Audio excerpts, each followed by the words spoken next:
salga el Bueno, grabar. sí, muy buenas tardes a todos. De nuevo, muchas gracias por unirse a la revisión de fisiología de los programas de cuidado intensivo, como hablábamos ahora ya de toda Colombia. Ese es un ejercicio académico que venimos haciendo hace varios años y que gracias a la tecnología y a la comunicación que nos ha permitido esta pandemia, una de las cosas buenas que rescato es que nos ha unido más en torno a la tecnología, a la academia y a la discusión. Hoy para mí es motivo de gran felicidad presentar a una de mis fellows favoritas, la doctora Catalina Corrales. Catalina es residente de cuidado intensivo pediátrico de la Universidad de La Sabana y nos va a hablar de un tema supremamente interesante, en algunos aspectos controvertido desde el mismo título que hablábamos pues ayer, y era cómo llamarlo de la forma más correcta, más adecuada, que realmente transmitiera el mensaje que queríamos dar. Y bueno, Catalina decidió pues un título que ya nos va a explicar por qué lo hizo. Y bueno, hablar de otros modos ventilatorios alternativos o alternos para que más adelante hagamos la discusión y evaluemos los que nos va a presentar. Entonces, bienvenida Catalina y muchas gracias a todos por asistir. Gracias, profe. A todos, buenas tardes. Como decía el profe, pues yo soy residente de segundo año de cuidado intensivo pediátrico de la Universidad de La Sabana y pues tengo el gusto de mostrarles este tema. Voy a bloquear la cámara porque pronto se bloquea un poco el internet aquí donde yo estoy. Entonces, pues, como decía el profe, el título fue algo que hizo controversia durante pues la preparación de este tema.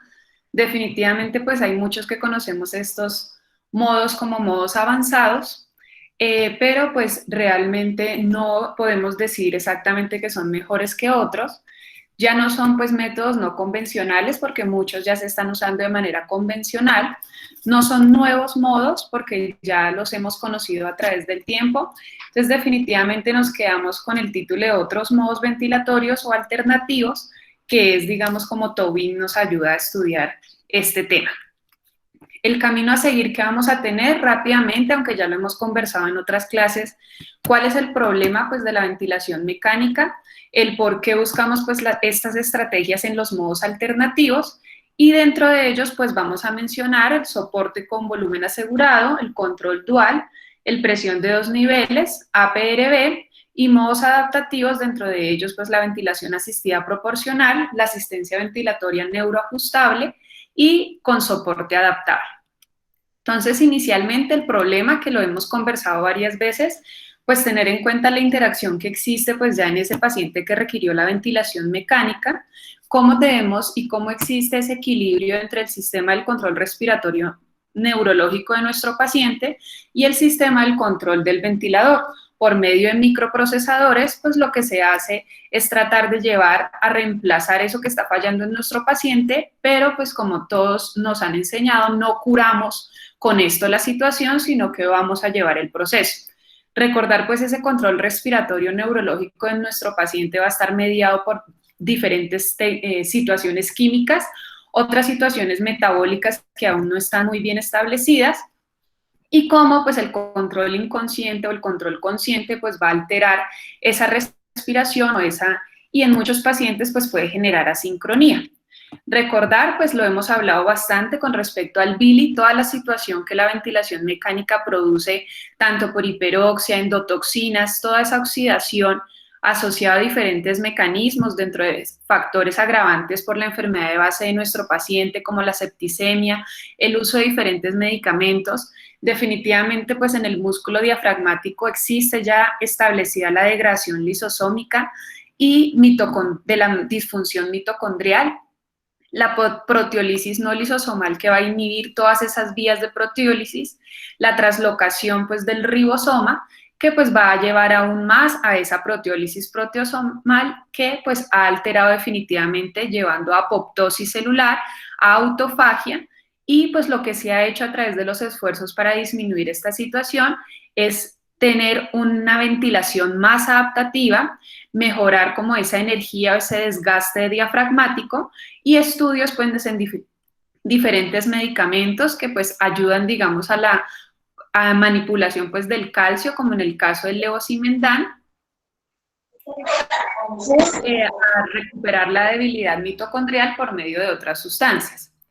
Bastante también hablamos en la interUCI sobre todos los mecanismos de la disfunción contráctil, sobre todo esa ventilación mecánica prolongada, cómo existe una sensibilización del calcio por medio de esa modificación oxidativa de proteínas contráctiles, definitivamente la degradación proteolítica de la miosina, con activación de esas proteasas que van a interrumpir y romper ese sarcómero. Entonces vamos a enfrentarnos a una disfunción contráctil.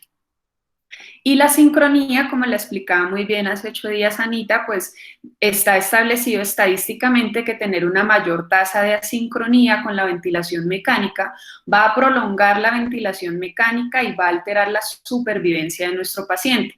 Asociado a esto, pues los efectos deleterios de una mala sedación o una sedación excesiva, incluso con la mortalidad de nuestro paciente. Entonces, ¿qué estrategias se han venido estableciendo?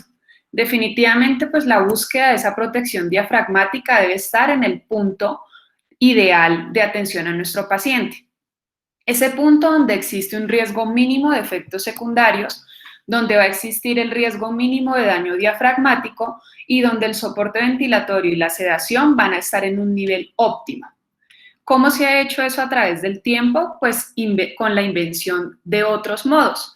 Definitivamente, pues las variables que siempre vamos a utilizar son las conocidas incluso pues en los modos convencionales, pero la búsqueda de una ventilación óptima y una ventilación de características muy minuciosas alveolares, estableciendo y minimizando la función muscular y obviamente pues los efectos secundarios.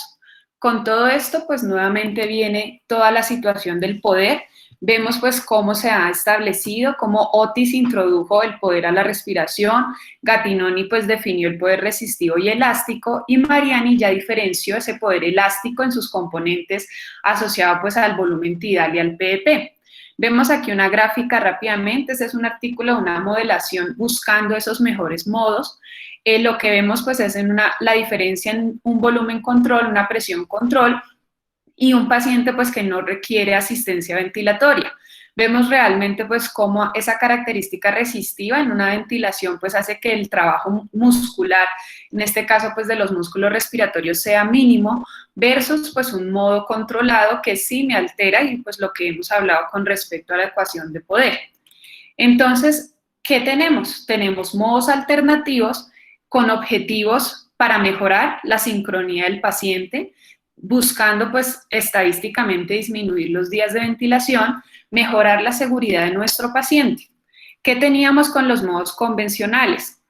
Van a entregar pues parámetros establecidos, pero no reciben retroalimentación de la variable del paciente, que es el mecanismo que hablamos de open loop, que es un ciclo de realimentación ausente. Y los no convencionales, pues dado que nuestro paciente va a tener un pulmón cambiante, estos modos permiten tener una retroalimentación completando ese bucle y es lo que hablamos de bucle cerrado. ¿Cuáles tenemos? Entonces, lo que se ha demostrado a través del tiempo es tratar de manejar esa presión de la vía aérea durante la fase inspiratoria versus pues el esfuerzo del paciente. Si nuestro paciente tiene la capacidad y su clínica y su evolución en la patología le permite, digamos, que nos permita hacer un censo de ese esfuerzo, pues vamos a tener cambios en esa presión que vamos a entregarle a esa vía aérea. Definitivamente los modos tradicionales de ventilación asistida basados en presión, pues van a mantener ese mismo nivel de presión. Por el contrario, métodos, por ejemplo, como ACV, ventilación asistida, o asistida por volumen, pues esa presión de la vía aérea puede disminuir cuando el paciente presenta un mayor esfuerzo. Y los modos proporcionales pues van a tener una presión de asistencia proporcional al esfuerzo que hace nuestro paciente. ¿Qué tenemos de dificultad? Que cada marca, cada casa comercial pues va a tener su nombre, va a tener seguramente su mecanismo, pero debemos manejar, digamos, los básicos de manera que podamos ofrecerle a nuestro paciente el mejor modo. Dentro de ellos vemos también que hay modos que son específicos de algunas marcas comerciales, pero son modos que también demuestran tener promesa, digamos, para el tratamiento de estos pacientes, entonces también los vamos a tener que conocer. Entonces vamos a hablar inicialmente de soporte de presión con volumen asegurado. Estas dos primeras diapositivas que vamos a hablar son modos que han tratado de mezclar lo mejor de los anteriores. Entonces, ¿qué vemos en este? Vamos a tener una modificación en el modo de control de presión y hace pues que el ventilador pase de un modo controlado por presión a un controlado por volumen si no se alcanza el volumen tidal establecido. Vamos a tener un límite de presión, la tasa de flujo pico, la tasa de ventilación y pues también vamos a establecer el PEP. Tenemos seguridad con este, sobre todo al aumento de los niveles de CO2. Tenemos ventajas y desventajas. Vamos a tener pues que el paciente va a mandar sobre la ventilación mecánica, se puede adaptar a la situación actual de nuestro paciente y puede asegurar mucho más una ventilación que la presión soporte. Y teóricamente pues no tendríamos que disminuir el volumen porque pues él se va a ajustar dependiendo de lo que vaya alcanzando. La desventaja pues es que las fugas definitivamente se pueden aumentar de forma excesiva la presión de ayuda o la asistencia para nuestro paciente. Fundamentalmente pues lo estamos utilizando sobre todo en pacientes en quienes el esfuerzo respiratorio todavía es muy insuficiente para alcanzar el volumen corriente adecuado y en algunos pasos para llegar a la extubación. El control dual, entonces, como les decía, podemos tener la ventilación cíclica de flujo limitado por presión. Lo que hacemos es una presión asegurando un volumen tidal de forma adecuada, también dando respuesta a esos cambios de compliance en los pulmones. El paciente va a controlar la relación, el tiempo inspiratorio total, entonces eso me va a mejorar la sincronía, que como vimos es uno de los graves problemas que tiene la ventilación mecánica. Podemos tener situaciones de actividad respiratoria espontánea y algo pues es relacionado con el barotrauma. Automáticamente va a ajustar el apoyo de presión al mínimo necesario para mantener el volumen tidal que yo programé. Tenemos la dificultad pues que cada casa comercial tiene su nombre, pero pues para que sepamos, Galileo tiene 1, Evita 4 y este es el Bici Plus del Puritan Bennett. Indicaciones pues puede ser la ventilación en cualquier tipo de paciente, utilizarse sobre todo cuando existe riesgo de barotrauma y tener en cuenta pues los episodios que tengamos de hipoventilación que requeriría modificar parámetros o de hiperventilación que ya podríamos modificar la frecuencia respiratoria.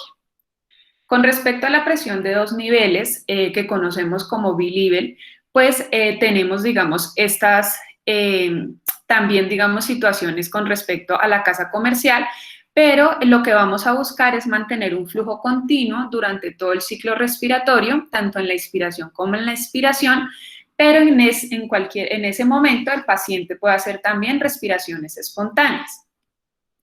¿Qué tenemos? Entonces tenemos B-level, BiPAP, DuoPAP, refiriéndonos a al manejo pues intrahospitalario del paciente. Como vimos, pues manteniendo esa presión alta va a prevenir el colapso alveolar, ayuda al reclutamiento y la fase baja pues va a evitar el barotrauma, el atrapamiento de aire y digamos sería una buena estrategia para los pacientes con compromiso hemodinámico. Tenemos pues el mantenimiento de esa presión de la vía aérea, tener en cuenta que si utilizáramos tiempos inspiratorios prolongados podríamos producir asincronía y la importancia pues de permitir esa respiración espontánea en nuestro paciente. Dentro de los otros modos, el APRB, que sus siglas lo que refieren es una ventilación con liberación de presión, fue aprobado por el FDA desde 1990 y lo que vamos a tener en cuenta es mantener un cierto nivel de CPAP durante un tiempo determinado con liberación de una presión de forma intermitente. Esa fase de liberación se realiza para mejorar esa ventilación alveolar y buscar eliminación de CO2. Entonces, ¿cómo lo hace? Aquí lo vemos que ventila mediante un cambio cíclico entre 2 presiones, una alta y una baja, y existe pues una válvula de demanda y va a permitir una respiración espontánea sin que el paciente sienta que se le detiene su ciclo respiratorio y cuando no haya respiración, APRB le da la ventilación, digamos, necesaria que se está quedando el paciente en ese momento sin espontánea. su volumen tidal va a ser determinado por esa presión de la vía aérea. Obviamente también nos va a ayudar para cambios en la compliance y en la resistencia de nuestra parénquima pulmonar. Es un modo pues controlado por presión, como les decía, tiene la presión alta, la presión baja, es ciclado por tiempo, también se maneja, ahora lo vamos a ver un poco más, la situación de tiempos altos y tiempos bajos, y como les decía, pues la ventilación espontánea se puede hacer en esos ciclos de presión. Entonces, ¿qué vamos a hacer? Vamos a tener oxigenación por medio de la presión media de la vía aérea, manteniendo un CPAP constante. Ahí es donde vamos a tener pues la oxigenación. Y la ventilación, que es lo que hablamos, que busca liberar un poco más de CO2, se va a hacer pues en esos momentos de liberación de presión de la vía aérea, sin olvidar que durante toda esa parte del ciclo el paciente puede hacer una nueva respiración, que si es muy superficial, pues el ventilador lo permite. Si él la perdiera o entrara en apnea, le va a hacer su soporte necesario. En los términos que les decía con respecto al tiempo alto, al tiempo bajo, entonces el tiempo alto pues es el que sostiene la presión alta y el tiempo bajo el que va a sostener la presión baja. Entonces eso es importante para tener en cuenta de qué va a depender la presión media de la vía aérea. Casi que pues lo que han escrito es que se trata de una maniobra constante de reclutamiento, mejoraría pues la superficie alveolar y disminuiría el espacio muerto. Podría tener una mejor distribución del gas, habría pues activación diafragmática porque permite esa respiración espontánea y pues necesitaríamos que el paciente tuviera una estabilidad hemodinámica para poder permitir esos cambios de presión. En cuanto a los ajustes, pues ya vimos que vamos a ajustar una presión alta, una presión baja. Lo que debemos tener en cuenta es que, bueno, de eso va a depender el volumen tidal que vamos a establecer y definitivamente pues van a existir los cambios de esa presión transpulmonar. Dependiendo pues de lo bajo y de lo alto que tengamos ese CPAP, va a haber ese delta de presiones, va a estar de forma equilibrada y va a generar, digamos, una mejor compliance en el pulmón. Pero si por el contrario la programación, digamos la que hemos puesto nosotros, genera un CPAP muy bajo o la CPAP muy alta, realmente ustedes ven la línea punteada y la parte, digamos, de sombra, es ese delta de presiones que aumentaría mucho más el trabajo muscular. Eso haría que si nos desplazamos muy arriba o nos desplazamos muy abajo, la parte sombreada es el trabajo elástico de la respiración. Eso sería innecesario para nuestro paciente, además sumándole que él está haciendo algo de esfuerzo. Aquí es para mostrarles cómo el CPAP alto lo recomiendan que debe ir por debajo de 4 constantes de tiempo, porque si no es así, la presión alveolar no llegaría a equilibrarse con ese CPAP bajo. Lo que haría, como vemos aquí en la gráfica, es cómo caería esa presión alveolar, podría aumentar el PEP intrínseco, disminuir la ventilación alveolar, que finalmente pues, se va a traducir en un aumento de la presión de CO2. En cuanto a los efectos sistémicos, pues ya vimos que en oxigenación favorece la ventilación espontánea, va a mejorar la relación BQ y pues si lo ajustamos adecuadamente, vamos a tener menor espacio muerto. Hemodinámicos, disminuye la presión pleural, disminuye la presión intratorácica, nos ayuda con el retorno venoso, el índice cardíaco, el DO2, el gasto urinario, y es probable que mejorando toda esa hemodinamia nuestro paciente requiera menos vasopresor. En cuanto a la sedación, si el paciente pues lo amerita y lo tolera, podemos disminuir hasta en un 70% el uso de bloqueadores musculares, que esto pues va a llevar a una extubación mucho más pronto y pues disminuyendo la estancia en UCI.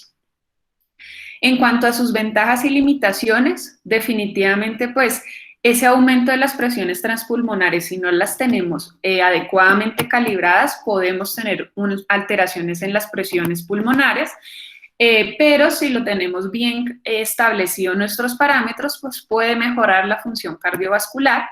Las áreas de atelectasia no adyacentes al diafragma pueden no ser reclutadas con éxito, deben limitarse a pacientes que no requieran sedación profunda o pues que tengan un tratamiento adicional por otras enfermedades.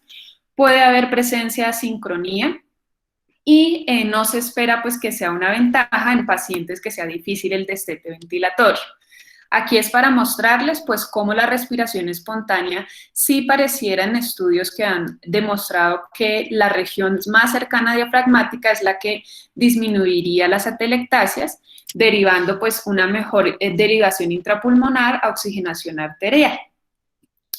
En cuanto a los adaptativos, recordar, ahora lo vamos a ver un poquito más específico, pero que ese impulso respiratorio pues va a tener que ver con toda la parte neuromecánica relacionada a los quimiorreceptores, a los mecanorreceptores de nuestro paciente, que va a relacionar pues los músculos respiratorios, la caja torácica, la relación obviamente pulmonar y de su parénquima, y de allí pues va a haber una salida ventilatoria que va a tener relación con el ventilador mecánico que debe adaptarse pues a todas estas situaciones de cada paciente.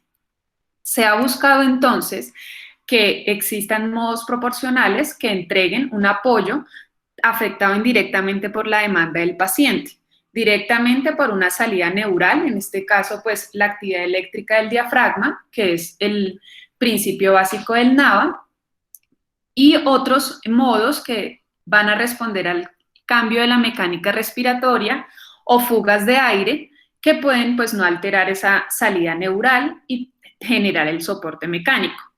Y hay otros que no se van a ver afectados por el impulso, el esfuerzo o la salida del ventilador, pero pueden tener riesgo de asistencia excesiva. Dentro de ellos, pues vamos a conversar del NAVA, de la asistida proporcional y del soporte adaptable. Con respecto al NAVA, un recuerdo rápido de fisiología con respecto pues a los receptores, que es el esquema que se ha tomado para este modo. Recordar pues que todo está interrelacionado, que la respuesta, digamos, a ese sistema respiratorio, a ese impulso respiratorio neural va a ser mediado por quimiorreceptores que van a responder a la hipoxia o a la hipercapnia dependiendo del estado clínico de nuestro paciente.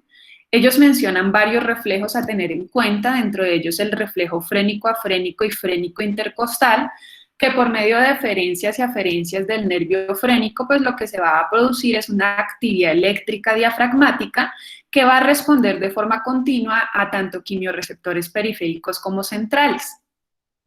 Existe establecida una relación con respecto a la respuesta respiratoria que se correlaciona o recibe también señales de los receptores sensibles a la presión, temperatura o irritantes de la laringe, en este caso pues mencionando fibra C o reflejos J, el reflejo sensible inspiratorio que también pues se ha mencionado como la misma situación de estimulación que puede tener ese parénquima inspiratorio, que pues al final el pulmón de la expiración va a cortar la exhalación y estimular una nueva inspiración. Esta situación también pues, se ha visto con receptores de adaptación lenta y receptores de adaptación rápida.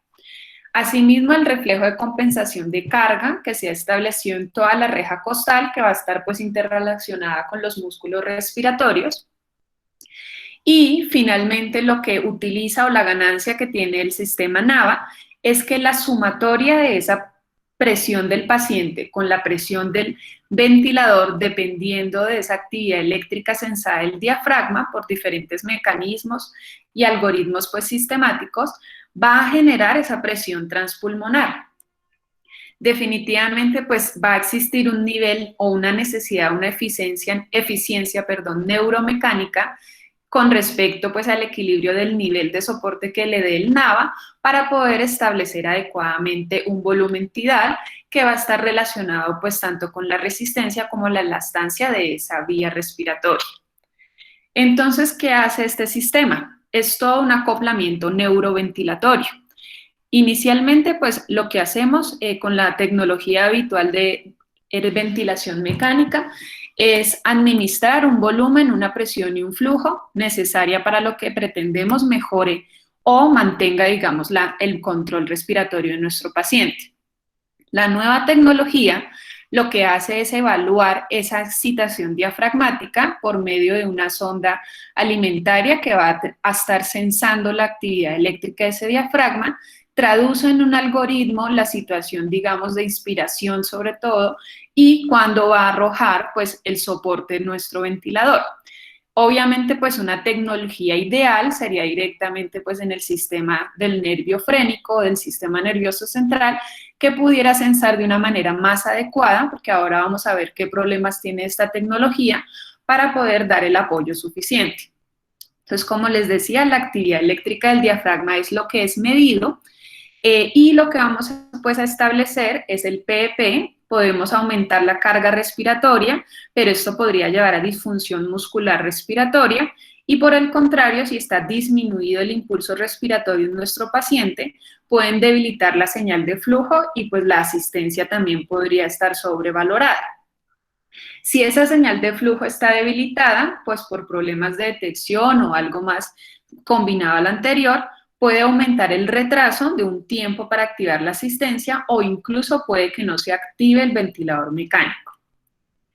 Aquí vamos a ver cómo se produce ese censo. La primera gráfica que vemos es un paciente sano que lo que hace pues es movilizar su capacidad pulmonar total. Esta segunda de acá son diferentes sondas de 8 pacientes diferentes, y vemos pues cómo cada uno puede ser diferente. Vemos esta última sonda, es la parte que está más incluso puesta en el estómago, y cada vez más arriba van a hacer la colocación más caudal. Entonces vemos cómo, dependiendo de la localización, el impulso puede ser interpretado de forma diferente. Entonces, primer paso, la localización de la sonda debe ser ideal. Lo que va a medir pues es esa presión transdiafragmática. Pueden existir artefactos, como les estaba diciendo, y existe, o el algoritmo lo que hace es una correlación cruzada dependiendo de las señales obtenidas del paciente.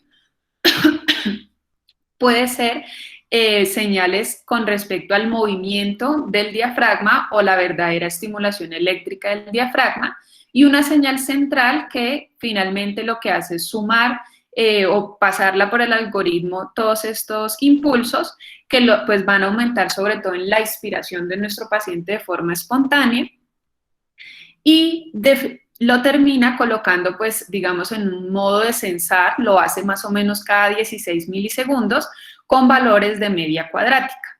Eso lo que permite pues es ver digamos un ejemplo de cómo podríamos o dónde va a ir a actuar la respuesta de nuestro ventilador.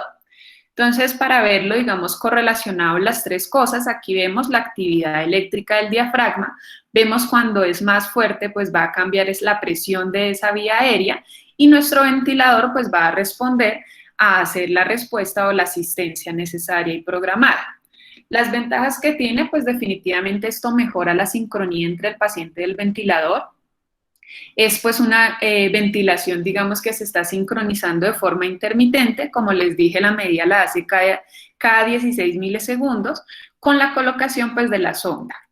Dificultades que tenemos, aquí vemos la diferencia con respecto a un bebé que por esa actividad tónica diafragmática que él tiene, puede tener muchos más artefactos o variables que se pueden censar por el ventilador, a diferencia pues del adulto, que sí puede tener picos que realmente se censen de forma adecuada. Entonces, lo que hace el ventilador es en el momento de mayor acción diafragmática, pues lo considera que es la inspiración. Las medidas pues de amplitud de esa onda de estimulación eléctrica diafragmática tiene, pues por ser un software y se pueden monitorizar y cuantificar de forma muy confiable.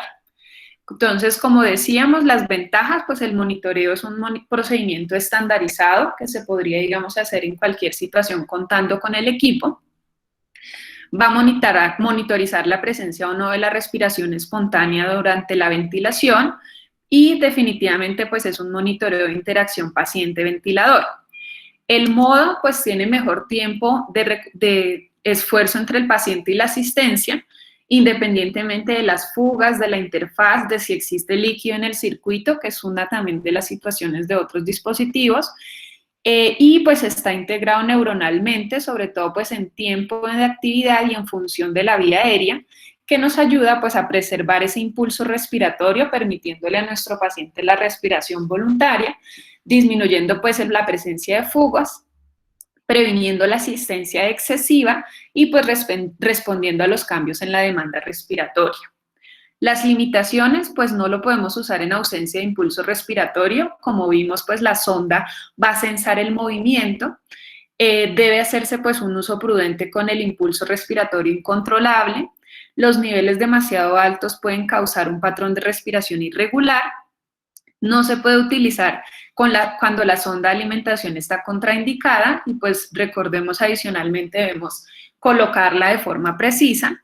Y pues las perturbaciones de la señal eléctrica diafragmática pues va a afectar el rendimiento, lo que hablamos con respecto a la diferencia entre el bebé y pues el adulto. Con respecto a la asistida proporcional, entonces vamos a tener una ventilación asistida proporcional cuando tenemos pues estos 4 pasos. Entonces, ¿qué vamos a tener? En principio, pues la relación que existe pulmón-ventilador, va a haber una medida continua de flujo y volumen que va a ir del ventilador hacia el paciente, dependiendo pues de la función muscular y la función pulmonar que tenga el paciente. Eso va a disminuir la presión alveolar. Vamos a tener ese flujo y ese volumen amplificado mediante sendos, también es una función de sensado lo que va a hacer, controlando pues la ganancia, ajustando además la suma de ambas señales para pues constituir una sola señal que le indique qué está haciendo el paciente. Generalmente pues en respuesta va a haber una proporción a esa presión alveolar que se modificó dependiendo pues de la presión elástica y resistiva que tiene nuestro parénquima pulmonar. Y vamos a poder ver pues un patrón de presurización gradual alcanzando pues un valor máximo de inspiración proporcional en todo momento. Aquí lo vemos un poco mejor, entonces este modo también permite, o digamos lo que ha establecido es un porcentaje de asistencia. Entonces aquí cada valor que ustedes ven, pues vemos que en el momento en que la presión diafragmática cambia, la presión de la vía aérea, el flujo y el volumen van a cambiar, es decir, se va a equilibrar también de forma pues proporcional, como su nombre lo dice, a la necesidad del paciente. Y dependiendo del porcentaje de asistencia, en este caso el 80%, vemos pues cómo hay un cambio del flujo, cómo pues vamos a evitar la caída, digamos, de alteraciones en la PCO2 de modo más eficiente que nuestro paciente si requiriera menores asistencias. Ya lo vamos a ver un poco mejor. El 50% de asistencia, pues como mostrábamos, puede manejar la misma presión muscular, pero puede manejar 2 veces sumar esa presión muscular, es decir, la respuesta al CO2 se duplicaría. Y el 80% pues va a ser mucho más presión muscular y presión de la vía aérea, vemos aquí esta es la del 80%, 2 veces más o incluso 4 veces más que la que utiliza el 50%. ¿Esto para qué es importante? La asistencia en este modo va a depender, pues, obviamente del estado basal de nuestro paciente, pero es importante con respecto a la hipercapnia. Vemos en nuestro paciente cuando es un paciente, digamos, normal, cómo se mantiene, digamos, su ventilación de forma adecuada porque no tiene que hacer cambios con respecto a la PCO2. Si por el contrario tenemos una insuficiencia respiratoria asociada a hipercapnia aguda, un apoyo del 50% que vemos pasa de un volumen más o menos de 4 y levemente se aumenta porque todavía, digamos, el paciente no está teniendo adecuada respuesta.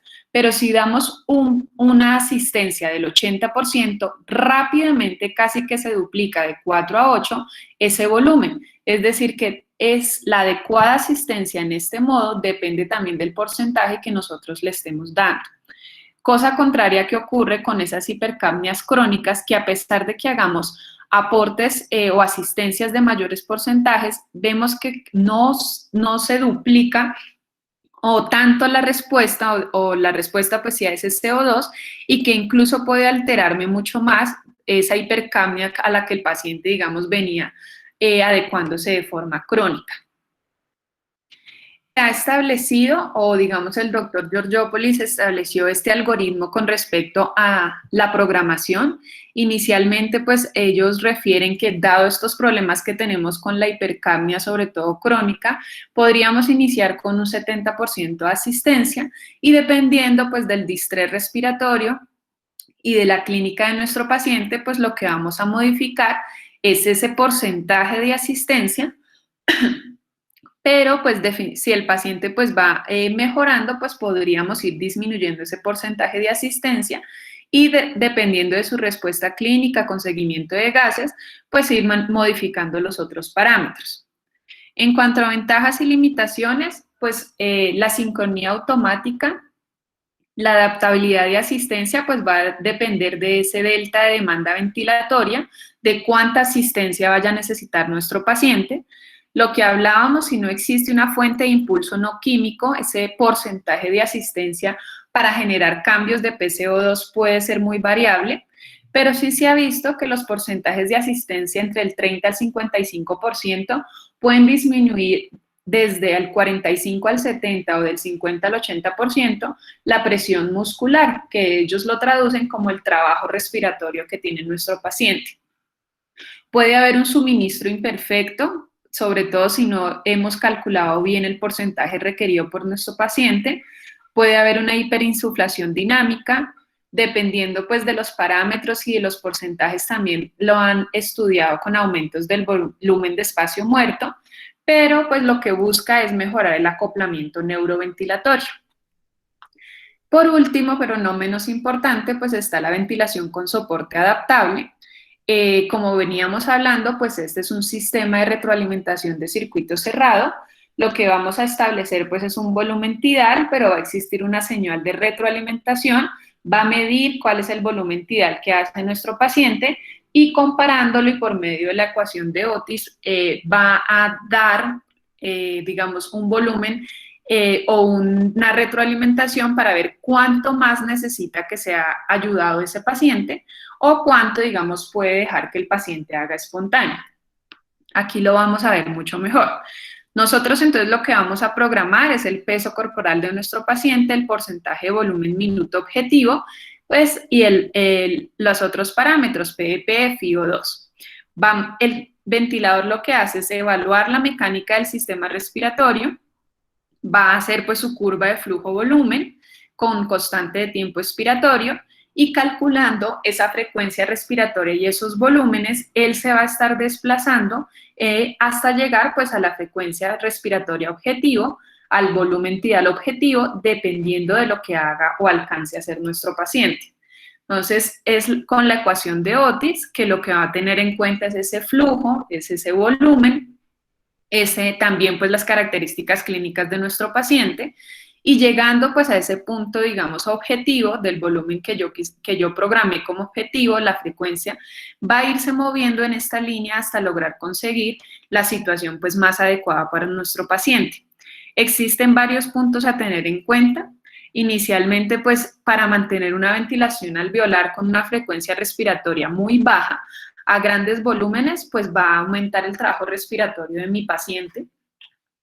Si por el contrario necesito más frecuencia respiratoria, en este caso esfuerzo muscular, para mantener una ventilación a un volumen más bajo, pues puede, digamos, lograr muy bajos volúmenes teniendo que superar esa resistencia al flujo. Y el punto óptimo que les hablaba, pues es el que menos le cuesta al paciente en términos pues de trabajo respiratorio, va a tener un adecuado volumen, una frecuencia respiratoria que puede ser alta o baja dependiendo de nuestro paciente. En este caso, pues se ha hablado de que podría actuar en los dos tipos de patología, tanto obstructiva o restrictiva. Si tenemos una baja frecuencia, un volumen alto, pues en un patrón obstructivo. Si tenemos una frecuencia alta y un volumen bajo, pues en un patrón restrictivo.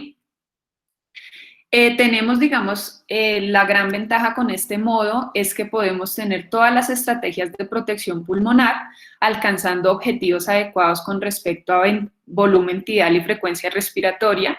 Primero, pues los que nosotros programamos, pero el target que le lleve a ese punto ideal a nuestro paciente, evitando el bolo, el barotrauma, evitando la producción de autopep y obviamente pues pensando que nuestro paciente no caiga en apnea, aumentando pues los parámetros que vaya necesitando.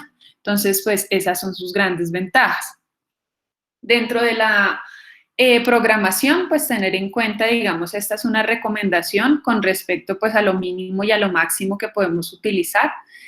Las frecuencias respiratorias, pues obviamente dependiendo de la patología y de la edad de nuestro paciente, pero siempre pues recordando que lo que nosotros vamos a marcar es ese volumen tidal, la frecuencia respiratoria, y el ASB pues va a buscar el punto ideal para que nuestro paciente se mantenga con una buena mecánica respiratoria y hemodinámicamente pues mucho mejor.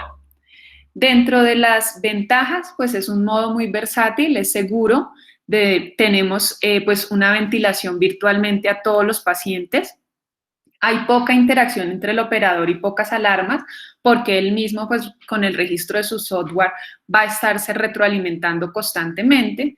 Se ha relacionado con menor tiempo de ventilación, previene la taquipnea y el autopip.